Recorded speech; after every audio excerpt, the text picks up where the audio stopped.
على خاتم النبيين المصطفى الأمين حبيب إله العالمين أبي القاسم محمد.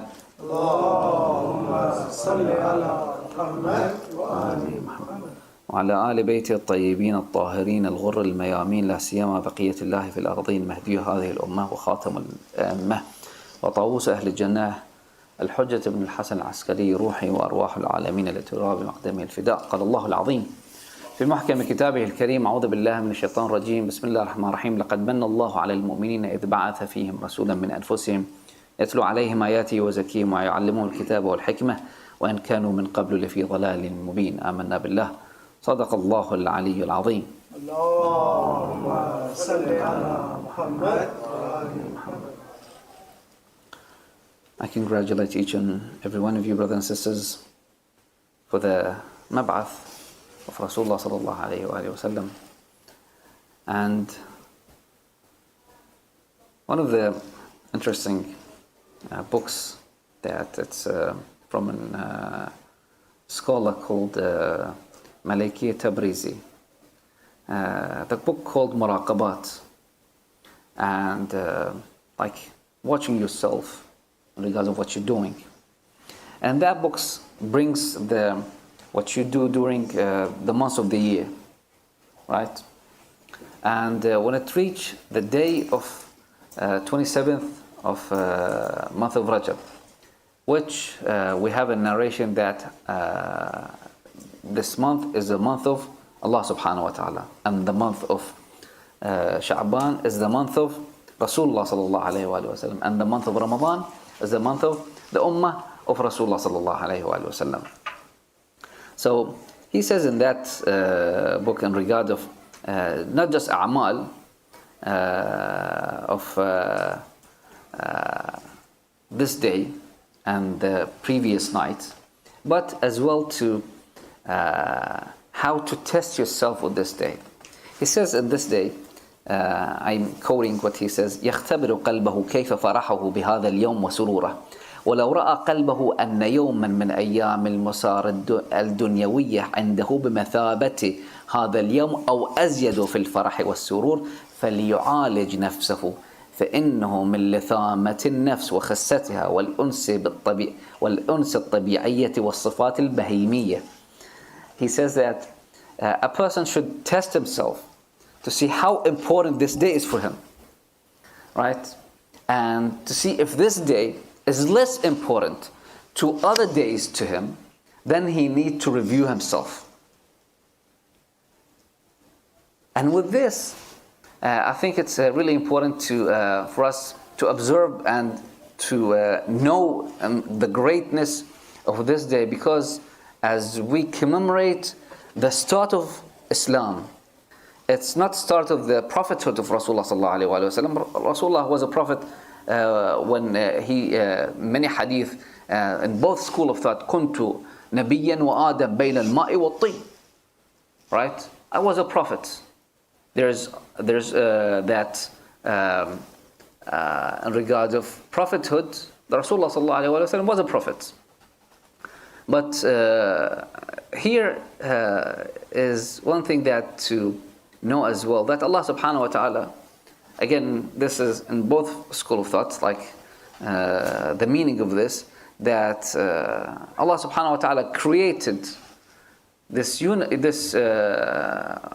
universe, right, for us to live in, and there's a purpose for that.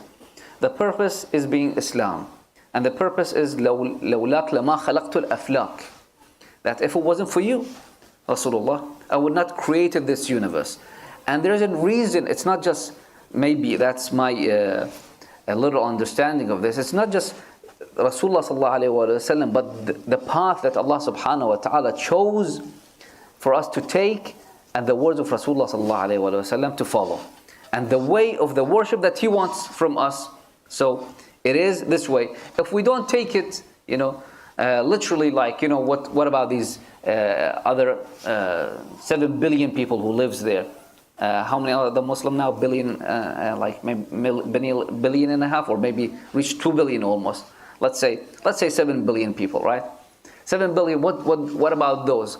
Well, I don't care now about this. I care that Allah subhanahu wa ta'ala chose this path, and I am by the grace of Allah subhanahu wa ta'ala and the effort of Rasulullah sallallahu alayhi wa sallam, I'm trying to follow this way that Allah subhanahu wa ta'ala wants.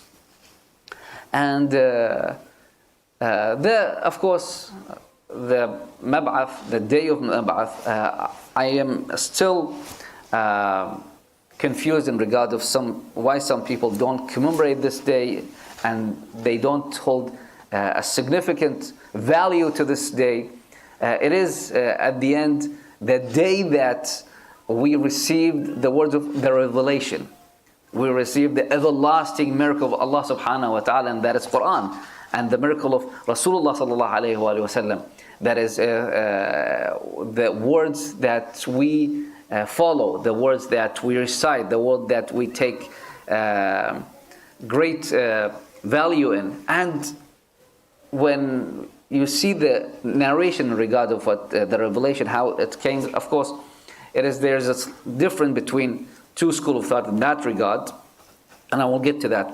But in regards of the followers of Ahlul Bayt, I'm not going to mention what the other school of thought said, but just will suffice with this because we don't have much time anyway.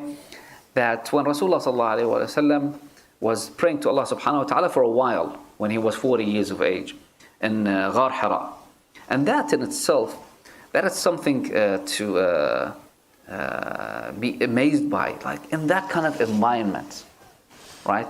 You know, nowadays it's really rare to see that as well. Like someone in a very kind of atheist, not monotheistic society. If someone, it's not going to be strange for you if someone to grow up a kafir, an atheist, in an atheist society, but someone not just to become a mu'min, but a pioneer, a leader. That's what's amazing as well. That's in itself, it's a miracle. That Allah subhanahu wa ta'ala chose this person to lead these tribes to be the most powerful people on earth. You know, if you think about it, if you can, there's maybe a turning point in history, right? If you bring all the historian and say, when was a true turning point of history of mankind? When did something dramatically happen?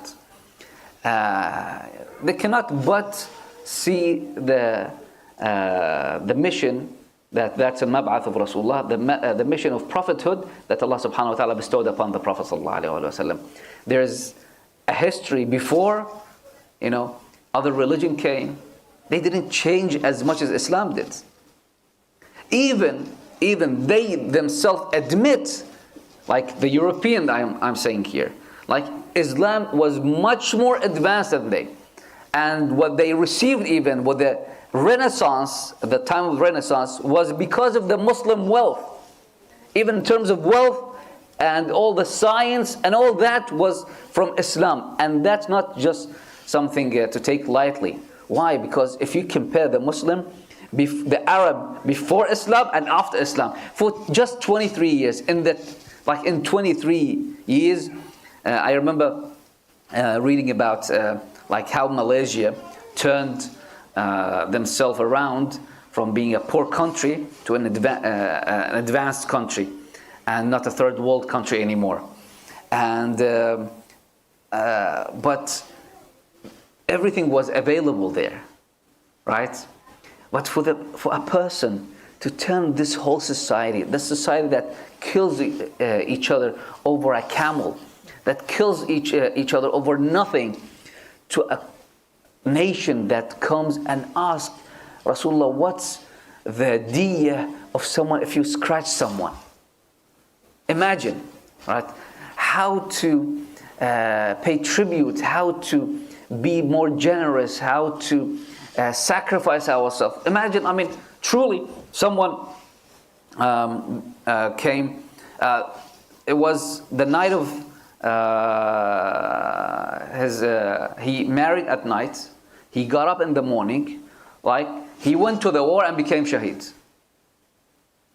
Or someone else who came to the Medina to become Muslim, and he asked that he heard about Islam. He just wanted to announce his Islam in front of Rasulullah sallallahu alaihi wasallam, and he heard that Rasulullah sallallahu alaihi wasallam went to war with mushrikeen. So he starts running and taking his sword out and calling La ilaha illallah Muhammadur Rasulullah. I mean, imagine that.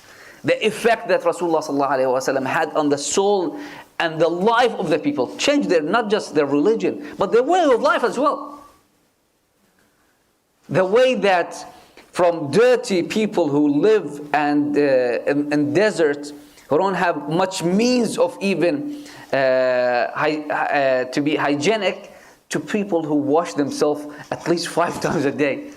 Imagine that.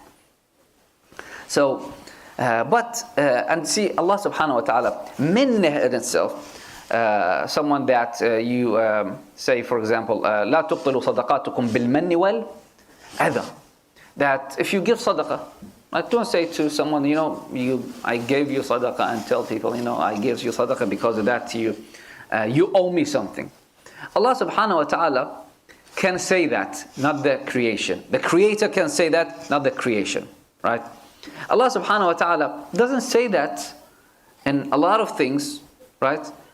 But in regard of the Prophet, he says, لَقَدْ مَنَّ اللَّهُ عَلَى الْمُؤْمِنِينَ إِذْ بَعَثَ فِيهِمْ رَسُولًا مِنْ أَنفُسِهِمْ.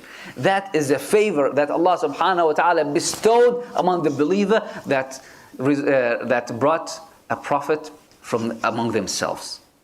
That in itself. So, what we need to be thankful again about this day? Quran, right? The first words that Jibreel came, the revelation, اقرأ باسم ربك الذي خلق, right? And I maybe mentioned this before as well, that the people of who read, the first verse that Allah subhanahu wa ta'ala revealed is to read, usually don't read. Anyway, but let's move on. In Surah Al-Jum'ah, there's beautiful verses in regards of the Prophet sallallahu alaihi wasallam. هو الذي بعث في الأمين رسولا منهم يتلو عليهم آياته. Right? First, right, to recite the verses of Allah subhanahu wa ta'ala. Then وَيُزَكِّيهِمْ, then purify them. وَيُزَكِّيهِمْ وَيُعَلِّمُهُمُ الْكِتَابَ وَالْحِكْمَةِ وَإِنْ كَانُوا مِنْ قَبْلِ فِي ضَلَالٍ مُبِينٍ. There's stages that Allah subhanahu wa ta'ala says that what Prophet sallallahu alaihi wasallam did in regard of how to educate the people, how to gradually revive this dead nation. And it says that first to reveal and recite the verses of Allah subhanahu wa ta'ala, and then to purify them, and then to teach them the kitab wal hikmah and wisdom. وإن كانوا من قبل في ضلال مبين وآخرين منهم لما يلحقوا بهم وهو العزيز الحكيم ذلك فالله يؤتي من يشاء والله ذو الفضل العظيم. Then something as a warning, Allah subhanahu wa ta'ala gives the Muslim. What is that warning? مثل الذين حملوا التوراة ثم لم يحملوها كمثل الحمار يحمل أسفار. Don't be like the other nation, just carrying the Quran, without pondering about the Quran. Just putting the Quran in your office, in your car, in the weddings and all that, just as a blessing. Just having all that knowledge, right? Without actually using that knowledge and benefiting from that knowledge. And Allah subhanahu wa ta'ala warned us, and we recite this every Jum'ah, and it's mustahab as well to recite Surah Al-Jum'ah at the night of Jum'ah. I don't recall the hadith was from who, that the hadith state that من كان يؤمن بالله واليوم الآخر فليقرأ سورة الجمعة كل ليلة الجمعة. Beautiful. Like whoever believes in Allah subhanahu wa ta'ala and the resurrection day and the judgment day, let him recite the Surah of Jum'ah every night of Jum'ah. It's to just, open your mind in regards of Islam. Open your mind in regards of the religion. Open your mind in regards of what you can benefit. This Quran that you have, everlasting. I was talking to someone the other day, said all the miracles of the Prophet sallallahu alayhi ajma'een, that we believe on all those miracles. And one of the reason, and probably the only reason actually, that we believe it's because in Quran, right? And one of which, but those, like, you can't now go on the Red Sea. So you see, there's like here where Musa and the 12 tribes of Israelites crossed. There's no sign. And this stick of Moses that turned into a serpent. It's this one. There's no sign. Nothing. Like, okay, Isa ibn Maryam, salawatullahi wa salamu alayhi, that he resurrected the dead, right? Cured the sick ones, the mute, the blind. Where all that? We want to see, there's nothing, right? What left is some scriptures that they don't even have it in Aramaic, right? And for us, we see, that's the everlasting miracle of Quran.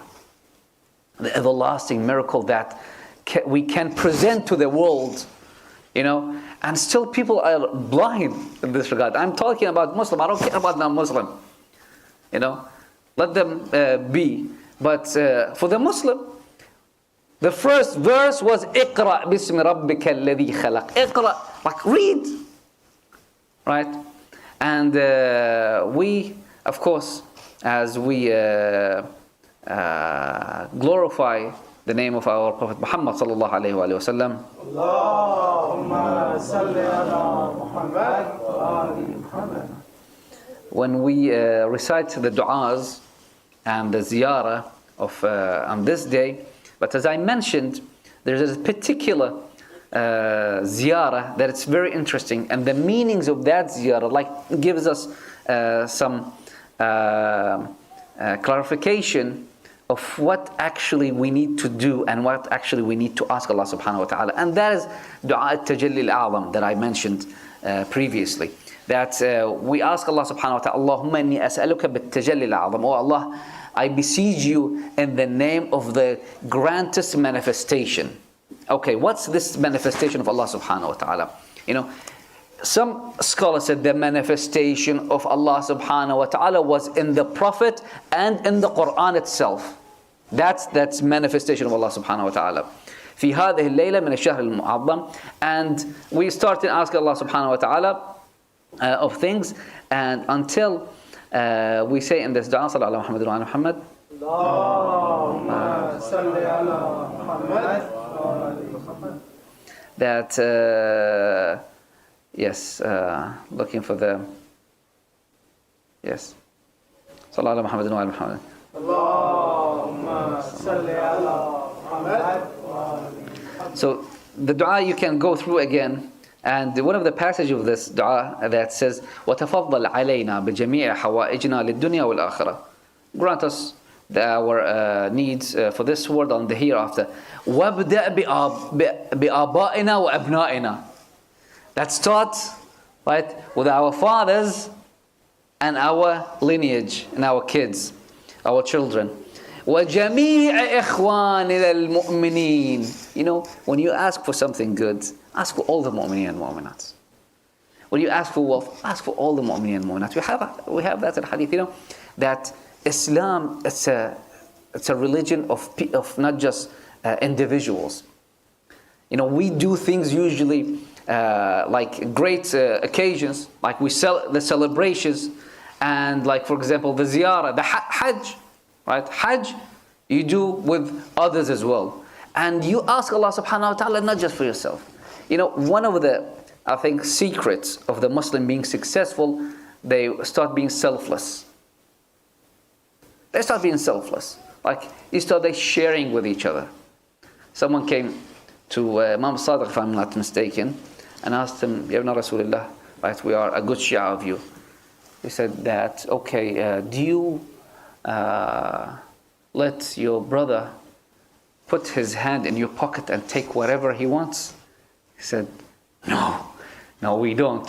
He says, then you're not. We didn't reach that level,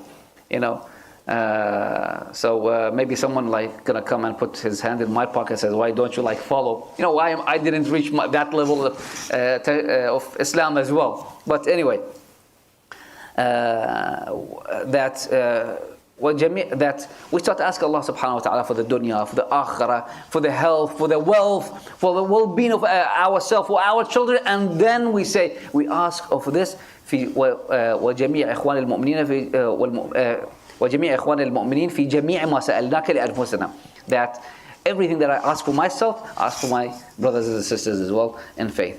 That then something else as well happens. That we say to Allah subhanahu wa ta'ala, Allahumma inna nas'aluka bismika al-azim wa mulkika al-qadim an tusalli ala Muhammadin wa ali Muhammad. Allahumma salli ala Muhammad. There's conditions sometimes, right? As I previously mentioned, you need to glorify Allah subhanahu wa ta'ala. You need to do salawat and bind your hajat with something that Allah subhanahu wa ta'ala will not refuse. And that is salat ala Muhammadin wa ali Muhammad. Allahumma salli ala Muhammad. And then we ask Allah subhanahu wa ta'ala in this great day of Maba'ath al-Mubarak to keep us on the path of Muhammad and al-Muhammad salawatullahi wa salam alayhi ajma'in. We ask Allah subhanahu wa ta'ala to enlighten our heart and our mind with Quran. We ask Allah subhanahu wa ta'ala to truly let us understand His words and give us the opportunity, because it's from Allah subhanahu wa ta'ala at the end of the day. It's not us, it's all Allah subhanahu wa ta'ala that can grant us whatever we want. And we ask Allah subhanahu wa ta'ala to forgive all our sins by the name of Rasulullah sallallahu alayhi wa sallam. And we ask Allah subhanahu wa ta'ala to not test us in our faith, in our religion, a test that we cannot succeed in. إنه ولي التوفيق وصلى اللهم على سيدنا محمد وعلى الطيبين الطاهرين.